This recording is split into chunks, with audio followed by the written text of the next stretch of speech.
దేశ చరిత్రలో వరుసగా రెండోసారి స్పీకర్ అయిన అతి కొద్ది మందిలో ఇప్పుడు ఓం బిర్లా పేరు నమోదైంది. సేమ్ టైం రెండో దఫా చేసిన వారు కూడా చాలా తక్కువ మంది ఉన్నారు. 10 ఏళ్ల పాటు స్పీకర్ పదవి కొనసాగించిన వారు ఒక్క బలరాం జక్కర్ ఒక్కరే కాంగ్రెస్ నాయకులు.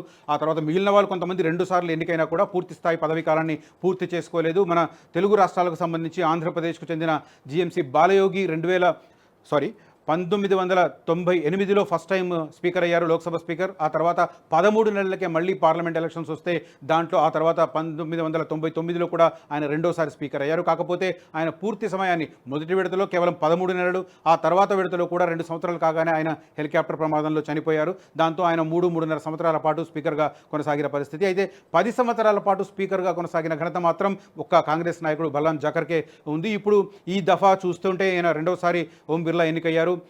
ఈయన పూర్తి స్థాయి పదవి కాలాన్ని పూర్తి చేసుకునే అవకాశాలు అయితే మెండుగా కనిపిస్తున్నాయి. ఎందుకంటే అటు ఎన్డీఏ కూటమికి పూర్తి స్థాయి బలం ఉన్న నేపథ్యంలో ఏదైనా అనూహ్య పరిణామాలు జరిగితే తప్ప ఓం బిర్లా 10 ఏళ్ళు స్పీకర్గా పదవి కాలాన్ని పూర్తి చేసుకునే పరిస్థితి ఉంది. రైట్, ఇదంతా కామన్ మనకు పైకి కనిపిస్తుంది. బట్ తెర వెనుక అసలు స్పీకర్ ఎన్నిక విషయంలో ఏం జరిగింది, ఇది చాలా ఇంట్రెస్టింగ్. మనందరికీ తెలుసు, ఒక సంప్రదాయం ఉంటూ వచ్చింది. లోక్సభకు సంబంధించి అధికార పక్షానికి స్పీకర్ పదవి, అదే రకంగా విపక్షానికి ప్రధాన ప్రతిపక్షానికి డిప్యూటీ స్పీకర్ పదవి ఇవ్వాలన్నది మొదటి నుంచి సంప్రదాయంగా కొనసాగుతుంది. దీనికి సంబంధించి రూల్ బుక్లో ఇక్కడ క్లియర్గా లేకపోవచ్చు, కానీ ఆ సంప్రదాయాన్ని పాటిస్తూ వచ్చారు. కానీ గత 20 సంవత్సరాలుగా ఈ సంప్రదాయాన్ని బ్రేక్ చేశారు. అధికార పార్టీకి సంబంధించిన స్పీకర్ ఉండడం, డిప్యూటీ స్పీకర్ ఉండడం జరిగింది. ఇక గత 10 ఏళ్లుగా అయితే చూస్తే పర్టికులర్గా గత 5 ఏళ్లుగా డిప్యూటీ స్పీకర్ పదవిని ఫుల్ఫిలే చేయలేదు.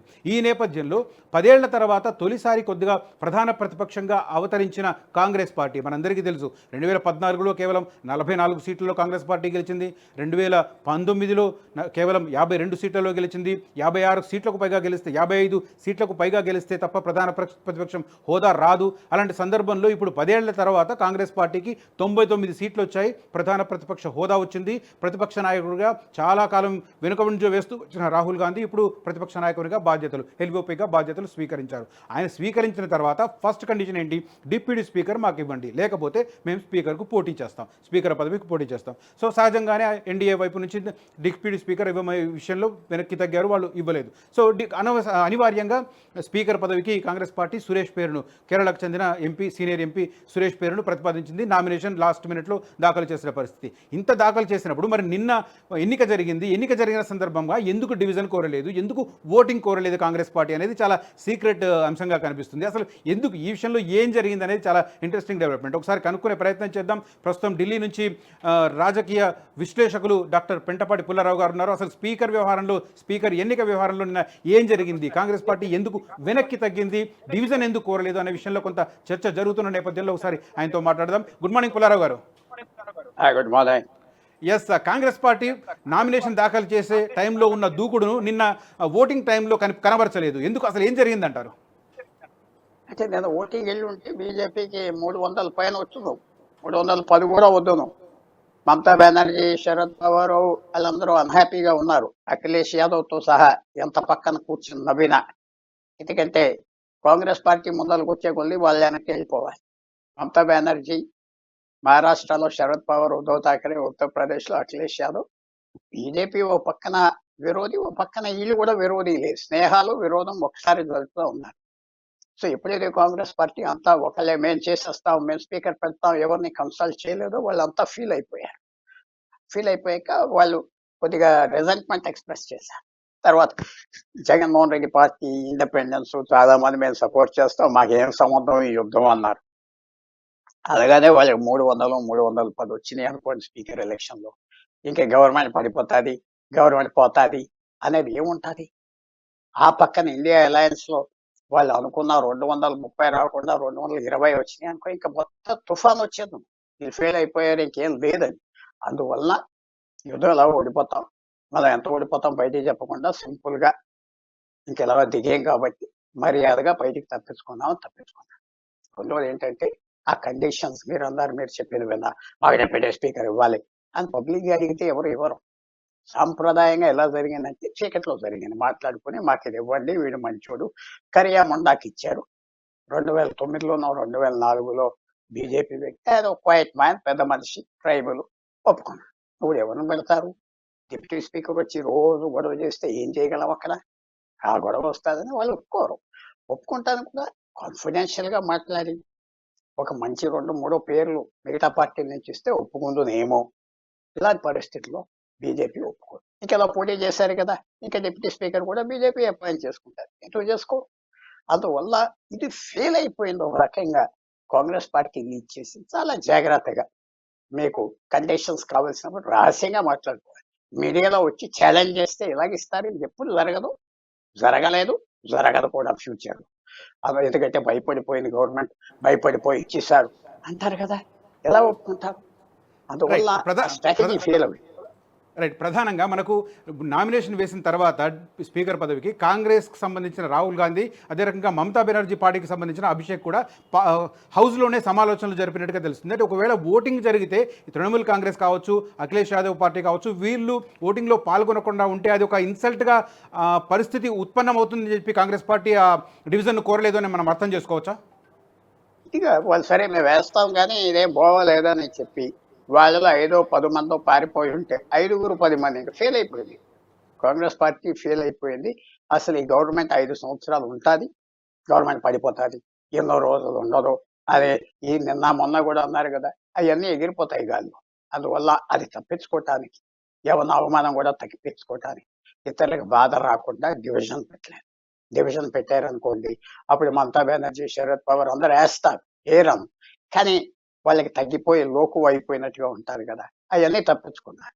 Discretion is the better part of valour అన్నారు ఇంగ్లీష్లో. ఏంటంటే యుద్ధానికి వెళ్ళి చచ్చిపోయే బదులు పారిపోయి ఇంకో రోజు వచ్చి దెబ్బలాడతాం బెటర్ కదా, అది బెటర్. అదే చేసింది కాంగ్రెస్ పార్టీ. ఇవాళ పారిపోయారు, బ్రతుకున్నారు, మళ్ళీ ఇంకో రోజు యుద్ధానికి తయారవ్వచ్చు. నిన్న అయితే ఎక్స్పోజ్ అయిపోతుంది. బీజేపీకి 300 పైన ఓట్లు వచ్చేది. వాళ్ళకి ఎన్ని వస్తాయో ఎవరు చెప్తారు? ఒక 10 మంది కూడా అబ్సెంట్ అవి ఉంటే ఇంకా చాలా బ్యాడ్ వచ్చేది దేశం అంతా. ఇలాంటి పోటీలు చేస్తారా అల్లరి చేయటానికి? అసలు బలం లేకుండా పోటీ చేస్తారా ఏంటి అని ఇది అంత అల్లరి అయిపోతుంది కదా. ఫస్ట్ డే నుంచి గొడవలు చేస్తారా? అసలు చిన్న విషయం మీరు ఎత్తలేరు, ఎత్తాలి. ఎందుకంటే కంగ్రాచులేషన్స్, బెస్ట్ విషెస్ అని ఎవరూ చెప్పలేరు నరేంద్ర మోడీకి ఆపోజిషన్ నుంచి. ప్రధానమంత్రి కదా దేశానికి.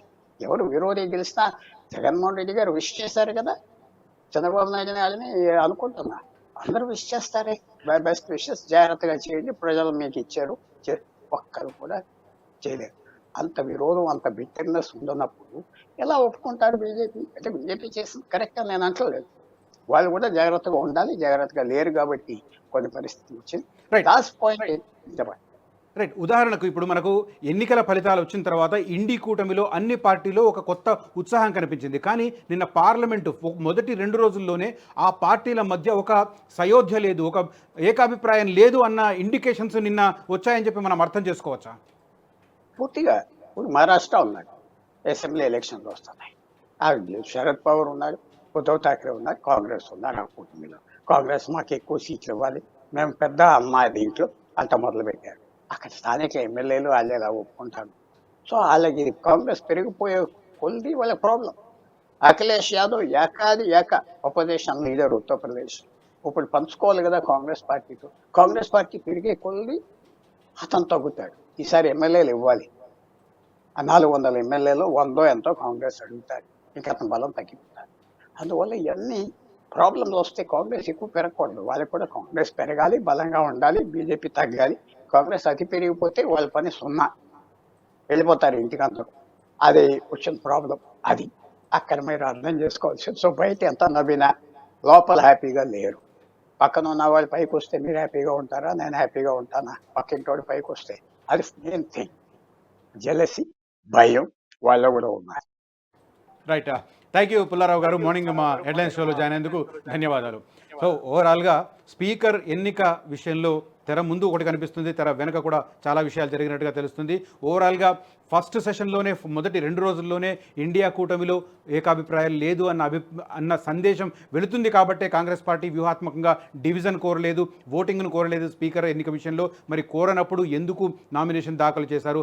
ఆఖరి నిమిషంలో ఆగమేఘాల మీద దాఖలు చేయడం, 3 సెట్ల నామినేషన్లు సురేష్ తరపున దాఖలు చేశారు. కానీ నిన్న డివిజన్ కోరలేదు, ఎందుకంటే ఇండి కూటమిలో భిన్నాభిప్రాయాలు, తమని సంప్రదించకుండా స్పీకర్ ఎన్నిక విషయంలో రంగంలోకి దిగింది కాంగ్రెస్ పార్టీ అన్న ఒక అభిప్రాయం ఇటు సమాజ్వాదీ పార్టీ కావచ్చు, తృణమూల్ కాంగ్రెస్ కావచ్చు, అదే రకంగా ఎన్సీపీ కావచ్చు, ఈ 3 ప్రధాన భాగస్వామ్య పక్షాలు ఇండి కూటమిలో ఈ 3 పార్టీల నుంచి ఈ రకమైన అభిప్రాయం వ్యక్తం కావడంతో ఒకవేళ ఓటింగ్ జరిగితే, డివిజన్ కనుక జరిగితే ఈ 3 పార్టీలకు సంబంధించిన ఎంపీలు అయితే ఓటు వేయకపోవడం, లేదా వేసినా కూడా రివర్స్ యాంగిల్లో కనుక వెళ్ళడం, ఈ 2 పరిణామాలు, ఈ రెండింటిలో ఏది జరిగినా అంటే ఓటింగ్కు అబ్స్కాండ్ అయినా, ఓటింగ్ నుంచి తప్పించుకున్నా, లేకపోతే భిన్నంగా ఓటేసినా, ఇండి కూటమికి వ్యతిరేకంగా ఓటేసినా కూడా చాలా అవమానకరమైన పరిస్థితులు, ఒక మెసేజ్ వెళుతుంది అన్న ఎంత ఆలోచనతోనే కాంగ్రెస్ పార్టీ డివిజన్ కోరలేదు అన్న ఆలోచన మనకు వినిపిస్తుంది. తెర మీదకి మనకు పైకి కనిపించవచ్చు, కేవలం మూజువాని ఓటుతో స్పీకర్ ఎన్నిక పూర్తయింది, కేవలం 15 నిమిషాల్లో ప్రాసెస్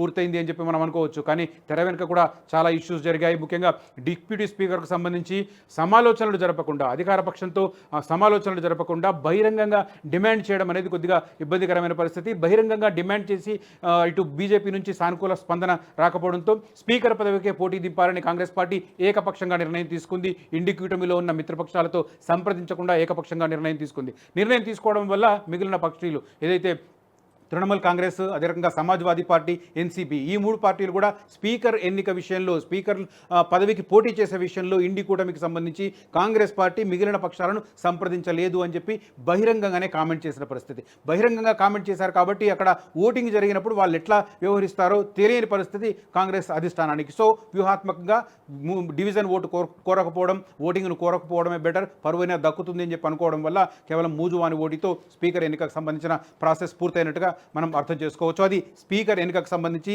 తెర వెనుక జరిగిన మంత్రాంగం ఇది అని మనం అనుకోవచ్చు. అసలైన తొలి వెలుగు. ఫాలో వాట్సాప్ @తొలి వెలుగు అఫీషియల్.